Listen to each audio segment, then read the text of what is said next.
পতেঙ্গা সমুদ্র সৈকত ছুটির দিন ছাড়াও অবসর বিনোদনে ভ্রমণে ছুটে আসেন অনেকে। চট্টগ্রাম ছাড়াও সারা দেশ থেকে সৈকতের সৌন্দর্য উপভোগে পর্যটকরা আসেন এইখানে। বিশেষ করে বঙ্গবন্ধু টানেল আর আউটার রিং রোডের কারণে বেড়েছে দর্শনার্থী। অথচ সৈকতে পর্যটকদের জন্য নেই কোনো শৌচাগার বা বিশ্রামাগার। এছাড়া সৈকতের কূল ঘেঁষে অসংখ্য ঝুপড়িঘর নষ্ট করছে এর সৌন্দর্য। এইসবের কারণে সৈকতের পাড়ে আসা দর্শনার্থীদের পড়তে হচ্ছে নানা বিড়ম্বনায়।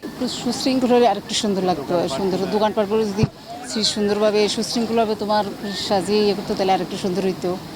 আগে এই যে কত সুন্দর ছিল এই সি বিচ, এখন এই যে দোকানপাটের জন্য কত ময়লা মানুষের শরীরে পড়তেছে, তারপরে কত এই যে দোকানপাট মানুষ চলাফেরা করতে পারতেছে না, হাঁটতে পারতেছে না, সৌন্দর্য নষ্ট হচ্ছে। আগের তুলনায় এখন একটু বেশি ময়লা হয়ে যাচ্ছে, কারণ মানুষজন বেশি তো, এই জন্য। প্রথমে অনেক সুন্দর ছিল, হ্যাঁ, দোকানপাটগুলোর কারণে এগুলো সৌন্দর্য নষ্ট করছে আর কি। এখানে কিছু আমাদের অসাধু ব্যবসায়ীরা সি বিচকে বিশৃঙ্খলা করে ফেলেছে, ময়লার স্তূপ করে ফেলেছে, ফুলের বাগান নষ্ট করে দোকান করছে, যার কারণে সৌন্দর্যের হানি হয়েছে। সৌন্দর্য হানি হওয়ার কারণে পর্যটনরা অসন্তুষ্ট হয়েছে। অবশেষে সৈকতের পাড়ে গড়ে ওঠা অবৈধ দোকান উচ্ছেদে উদ্যোগ নিয়েছে জেলা প্রশাসন। সৈকতে সৌন্দর্যমণ্ডিত ও পর্যটকের জন্য নিরাপত্তা নিশ্চিতে সমুদ্রে পাড়ে যান জেলা প্রশাসনের কর্মকর্তারা। বৈঠক করেন স্থানীয় দোকানীদের সাথে।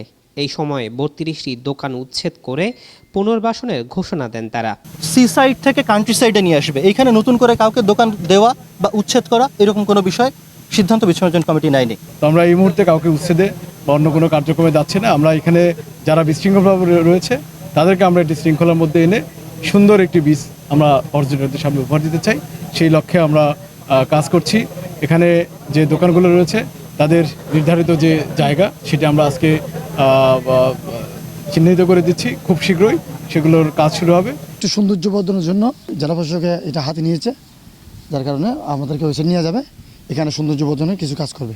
আমাদেরকে 32টা দোকান ওই সাইড হস্তান্তর করা হবে। যদি আমাদের ওদিকে নিয়ে যায় আমরা আশাবাদী দর্শনার্থী আরও বাড়বে, আমরা বিজনেসটা আরও ভালো হবে। সৈকতে পর্যটকদের জন্য বিশ্রামাগার, বিদেশিদের জন্য আলাদা জোন সহ কক্সবাজারের আদলে পতেঙ্গাকে সাজাতে নেওয়া হয়েছে 19টি সিদ্ধান্ত।